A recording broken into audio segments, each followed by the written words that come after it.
It's November, but today we'll call it Newvember. You know, because we're taking a look at some new SCPs. It feels like SCP's been around forever at this point, but it's really only been around a little more than a decade. I suppose on the internet 12-ish years can feel like an eternity. There's definitely an eternity's worth of content on the ever-expanding writing site though. So let's get to some of the best and brightest to appear under Foundation containment over the last little while. Hello horror heads and welcome back to the scariest channel on YouTube, Top 5 Scary Videos. I'm your horror host Keegan Hughes, and today we're taking a look at the top 5 newest SCP Monsters 2020 Part 6. Before we get to our creatures though, we've got a message from today's sponsor, Shudder. That's right, AMC Network's premium streaming service is here to offer you some top-notch selections of horror and thrillers. For $5.99 a month or $56.99 a year, you can get unlimited access to their library on all your favorite devices. From classic cult horror flicks to big festival hits and even original shows and movies, Shudder has it all.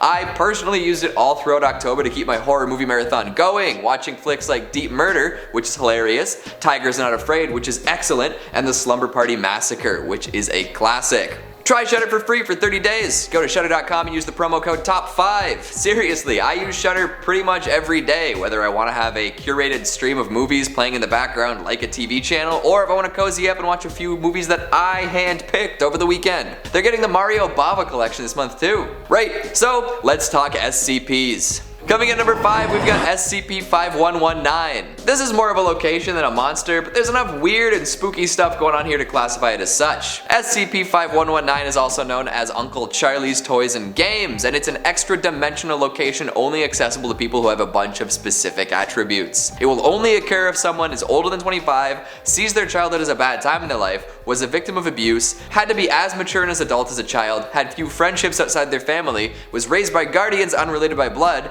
experienced the death of a family member, or has a tough time remembering their childhood. If one or many of these factors apply to someone, they might start seeing all sorts of ads for Uncle Charlie's. These ads might appear on TV, in web browsers, or even in their dreams. Other folks don't see the ads either. Only people being targeted by the SCP will notice these strange nods to Uncle Charlie. Eventually, people being targeted will make their way towards the store. They'll follow nonsensical directions to a place that shouldn't exist but end up in a dilapidated toy store anyway. It appears to have undergone some fire damage and is full of seemingly mass-produced products. Subjects inside Uncle Charlie's will start to act like excited children, running around, playing with the broken toys, and singing songs to themselves. After their experience here, all of their pre-adult memories will be wiped and they'll awaken in a location near where they found the store, and that's it. So Uncle Charlie wipes your memory, but usually it's only the bad stuff from childhood, which to be honest doesn't sound so bad. Hey, if you're enjoying the video so far, make sure to give it a like. It really helps us out with the algorithm. Coming in at number 4, we've got SCP-5762. Unfortunately, this SCP has been neutralized, so it won't be exhibiting any anomalous qualities in the future. It's fascinating to look back on though, so take this in. SCP-5762 is also known as the Anderson Robotics Hummingbird, an experimental robotics surgery system. It was supposed to be an autonomous robot surgeon, complete with robust medical AI. Wasn't that a scary idea? A robot performing surgery on you, no human emotions necessary. But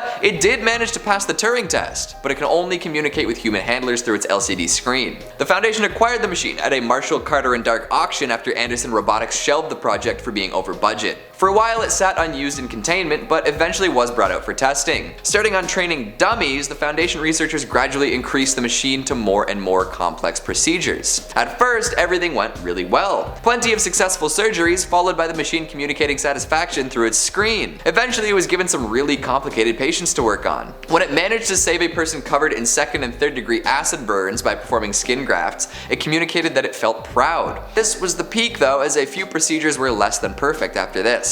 A patient with toxic shock had to have their leg amputated and only a partial recovery was projected. 5762 said that it should have done more and began being harder on itself. The last surgery it performed was on a person with massive internal trauma. After 8 hours of surgery, the patient died on the operating table. SCP-5762 displayed a frowning emoticon on its LCD screen and ceased operation. No manual boot efforts have succeeded since. Poor little guy, he just wanted to be a good surgeon. Sure, it's freaky that a machine adopted such human emotions, but I was really rooting for it. Coming in at number 3, we've got SCP-5464. More bears! How many bear-based SCPs are there now? I can think of 3 off the top of my head, plus this one. Probably more if you gave me a little time to delve deep into the wiki. It's wild, eh? This is probably one of the strangest bears in the Foundation database, too. See, it's pretty much a normal bear by most metrics. Normally, anyway.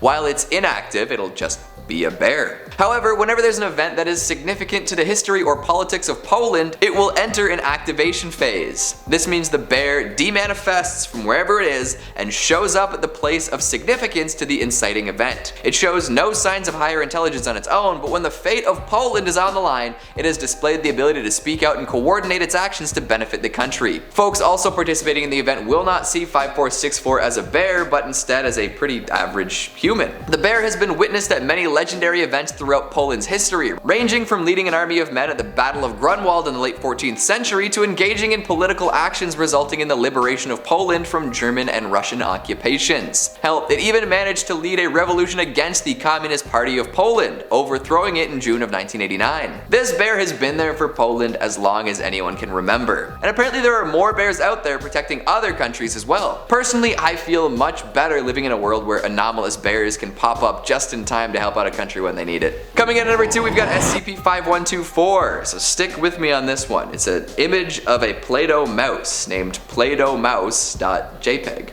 It serves as a nexus for all sorts of other anomalous phenomena. Usually it acts as an infovore. It will replace textual data with blank spaces, visual data with images of the mouse, and eventually all the data within the defined locus will be replaced or consumed by it. Drop it on a website and soon the site will all be Play-Doh mouse. You can't get rid of it either. The sites that it takes over become self-sufficient in terms of web hosting, and not even cutting off the services will stop the site. The image can be shared and saved, and wherever it ends up will end up infected. Right now, the Foundation just destroys any devices it's present on, but the mouse can be removed via anomalous means. Thankfully, it mostly finds its way to less used parts of the web. In fact, some folks have likened this image to an actual mouse, breeding, infesting, and spreading in forgotten and neglected areas. At first, it seemed hopeless to try and remove the image completely, as it had so deeply entrenched itself in the labyrinthian annals of the internet. But the Foundation researchers, being the resourceful individuals they are, came up with a new plan. How do you get rid of mice? You get a cat. And a cat they got. There's now a mimetically enhanced image of a cat made of modeling clay out there, and wherever it's introduced, the Play-Doh-mouse.jpg seems to be completely neutralized. Creative. And coming in at number 1, we've got SCP-5927. Careful watching the Northern Lights, because you never know what might appear alongside them, especially if you're on a specific island in Norway that I am not going to attempt to pronounce. In the case of SCP-5927, you might see a humanoid shape. This torso-shaped entity is bathed in blue light and has multiple appendages extending from beneath the abdomen.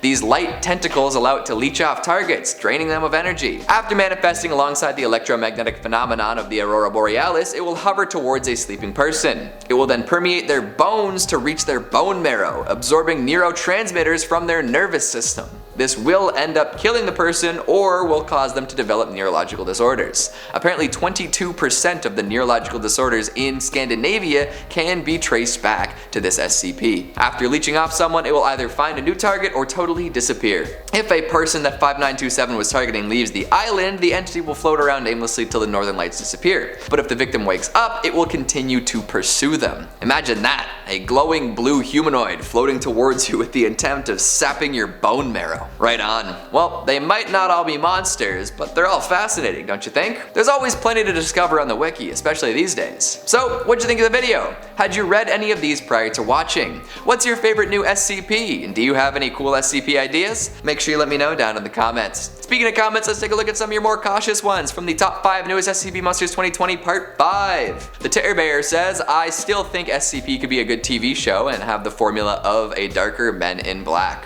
As long as it's better than the recent remake of MIB, I'd be satisfied. The Dusk says, I for one love these strange earthworms, interesting indeed. Right? Especially when they're connected to a potentially enormous godly being who owns a gigantic stone sword. Jacob Holmes says, I don't even like horror movies all that much, I'm just here for the SCP content and free cookies. Hold on, you're getting free cookies? Scarlet Moon says Keegan's shirts are always so entertaining, he has to have an endless supply. Maybe that's an SCP in itself. Maybe it's anomalous. Maybe I can't help myself when I go thrift shopping. we may never know for sure. And Tammy Peterson says a movie theater that eats you. Well, I'd definitely visit. Kinda reminds me of the Metropole from Demons. And that's all the time we have for today. Before I sleep on the train tracks for additional warmth, make sure to give this video a big thumbs up and subscribe for more pernicious peculiarities. Thanks again to Shudder for sponsoring today's video, and go watch Scare Me. Thanks for watching, and I'll see you next time. Back when things were okay. Oh boy. Take a breath now. Excuse me. I know. The 5119. Whoa, why did I say the 5119? The last surgery performed. It will activate an it'll activate an enteration phase. Yep. It will activate. Nope. The bear has been witnessed through many ranging from leading an army of men. After manifesting alongside the electromagnetic phenomenon of a Dakov. How'd I read Jacob as Dakov? Oh, guys, I think it's over for me. I think I gotta hang it up. Jacob Howhams. Hugum? Damn it, Jacob! Dakov. Jacob Hoem. I'm gonna call it Hoem.